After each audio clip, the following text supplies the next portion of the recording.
calcium. What is important when we are seeing a calcium? You saw calcium in the angio, and so you needed to decide. And how you are taking the decision about the calcium? Dejan, very, very quickly. How long it is? How long? How thick it is? How thick? And what is, if it's concentric or not? What is the amount of the circumference that it takes? Okay, suppose you don't have, so we are talking about imaging or we are talking about angio? Imaging. Imaging. Suppose that you don't have OCT and you have IVUS. What is changing between the two? All of this can be answered by IVUS, only not thickness. There is thickness is something that we don't know, and is challenging, still challenging CT, because when you have a thicker calcium, you have a blooming effect. Then there is a new generation of CT images that is upcoming, but for the CT is still a little bit of problems due to this blooming effect. Okay, so and how we are deciding which type of preparation we can do, also to the other doctors, not only Dejan.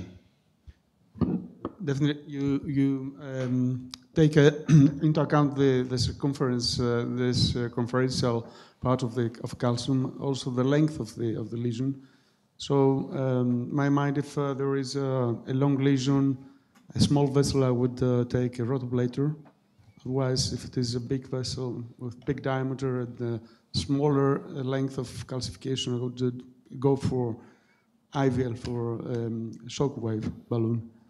In this case, of course, I think I didn't see actually all of those characteristics that we're talking about, so I would go for a high-pressure balloon, non-compliant balloon at the beginning, and see how it goes with this.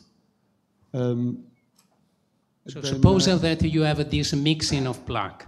So you have some clear evidence of unstable plaque, low attenuation in IVUS also, something like that. And then you have a calcium. How you are deciding? I will decide regarding the calcium. The calcium is going to show what type of modification I would do. But regarding this case, I would start with a non-compliant balloon.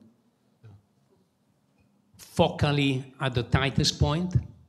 Yes, and along the lesion as well. Along means across the entire lesion, or you are going focally at the beginning? Initially in the calcium, where calcium was identified, and then along the lesion. Okay, here the advantage with OCT is you have, but it's not a display, the chance to get angio co-registration. We haven't commented on this. That is the future. There is a session about the future. If you see something and you know exactly where is on angio, it doesn't matter if it is by IVUS or by OCT, you can clearly go exactly at the point, and also in terms of missing some part of the post-dilation is going to be much more rare if you can be guided by the co-registration. Yeah, it depends how crossable is the lesion. Crossable means a lumen size. If it's not crossable, you have to use a rotablator or something to deal with it, and then I will try an NC balloon to see if it's expanded full, and check with the intravascular imaging, and if it's not expanding full, there's no coraculus or fractures, then I would use the IVL. Okay, in this case, they were able to bring down the OCT catheter that is at least equal to a small balloon, because all of these imaging catheter needed to be ameliorated. They are going down in terms of size, but they are still a little bit challenging sometimes, especially when there is the calcium. So this the IVL is really bulky. Okay, IVL is much more bulky, and so your opinion? Yeah, judging from the images of the OCT, I believe it's a perfect candidate for a hybrid approach, using the rotablator first and then modify the.